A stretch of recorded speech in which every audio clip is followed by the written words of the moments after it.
आपको industrial plug की power supply को ऑन करना है। और ये है manual start delta starter. Manual start delta starter में टोटल 9 टर्मिनल देखने को मिलते हैं। 3 है सप्लाई के, जैसे ये है आपका R1,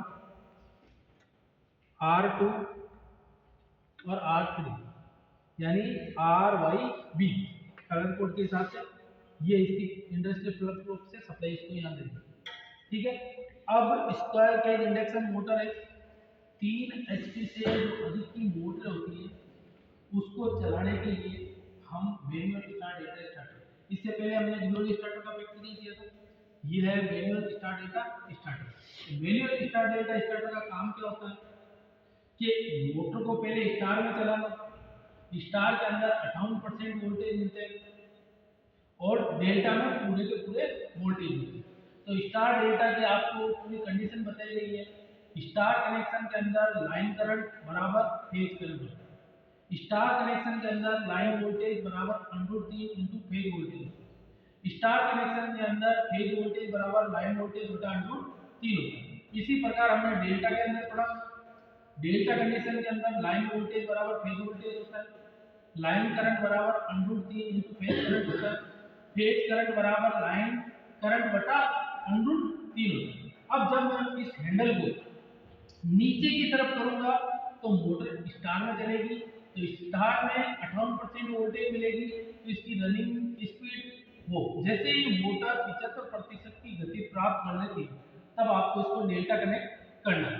अब मोटर का टर्मिनल की हमने पहचान की, उसका क्रम का निर्धारण किया, U1 U2 V1 V2 W1 W2। यहाँ पर जो क्रम हमने निर्धारित किया था उसी क्रम के अकॉर्डिंग या जुड़ना, यानी किस प्रकार से इसके अंदर कनेक्शन करना है कि जब मैं हैंडल को नीचे की तरफ करूं तो मोटर स्टार में चले, जब मैं ऊपर की तरफ करूं तो वो डेल्टा में चले। यही व्यवस्था अपन को यहाँ करनी है, उसी के अकॉर्डिंग हमने कनेक्शन किया, पैनल पे नहीं करके यहाँ इजीली चीज समझ में आया आपको। अब देखो ये, अब हम सप्लाई चेक कर ली, अब इसके पार्ट देखो, ये जो बीच का भाग है ये कॉन्टैक्ट हो गया, ये थर्मल ओवरलोड रिले हो गई, ये थर्मल, ये आपकी NVC 9 volt coil holding coil, ये ऑफ पुश बटन का है, यहां से हम चालू और बंद कर सकते हैं। जैसे जब पूर्ण से कवर लगा दे तो ये पूर्ण से बंद होता है। अब ये खोल के इसलिए बताया जा रहा है कि आपको कुछ चीज समझ में आए। जैसे मैं इस हैंडल को पकड़ के नीचे की तरफ करता हूं तो मोटर क्या करेगी, स्टार में चलेगी। अब स्टार में 58% वोल्टेज मिल रहा है, तो उस कंडीशन में चलो इसकी स्पीड स्मूथली चल रही है, स्मूथली चल रही। जैसे भी इस हैंडल को डेल्टा कंडीशन में करना, ये डेल्टा, अब डेल्टा कर रही मोटर अपनी क्या होगी, पूरी सप्लाई वोल्टेज मिल रही है।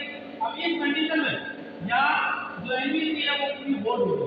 अब मुझे इस हैंडल को पकड़ के रखने की जरूरत नहीं है, यानी इसके अंदर थर्मल ओवरलोड रिले क्या होती है, ओवरलोड की कंडीशन में मोटर की सुरक्षा करती है और शॉर्ट सर्किट की अवस्था में इसकी सुरक्षा करती है।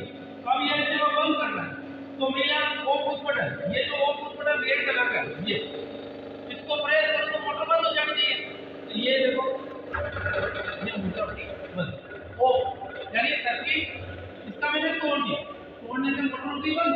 अब इसके अंदर हमने क्या चीज दे दी, इसकी व्यवस्था क्या है, एक स्प्रिंग के द्वारा इसको मैं जैसे प्रेस करता हूँ तो इसके ऊपर लगता है दबाव, दबाव लगता है, यहाँ से एनवीसी का रास्ता होता बंद। वापस इस चीज को देखो, मैं यहीं से करके देखो, ये चलिए मोटर स्टार्ट है, 75% पूर्ण गति प्राप्त हुई और डेल्टा में और डेल्टा में होल्ड हुआ। अब इस कंडीशन में हम क्या करेंगे, इसको प्रेस करेंगे, ये मोटर हुई। यहाँ से हम कर सकते हैं, ये जो थर्मल ओवरलोड रिल है, एक निर्धारित मान से अधिक करंट दी उस समय ये पत्ती क्या करेगी, इसके ऊपर प्रेस करेगी, जिससे यहाँ कांटेक्ट पॉइंट हटेंगे और इस एनवीसी का रास्ता भी बंद हो जाएगा। वो कंडीशन से हम इसको बंद और चालू कर सकते हैं। तो यहाँ तक सर्किट है कंप्लीट समझ में आ गया ना। इसी के अकॉर्डिंग एक एक लड़का इसके साथ वापस इसके कनेक्शन खोलेगा, वापस करेगा, इसकी सप्लाई को वापस चेक करेगा, जैसे आर फेज कौन सा है, वाई फेज कौन सा है, बी फेज कौन सा है, इसका क्रम है, स्टार कनेक्शन कैसे बन रहा है, डेल्टा कनेक्शन क्या बन रहा है, और इसके फॉर्मूले क्या, ये सबको आने चाहिए।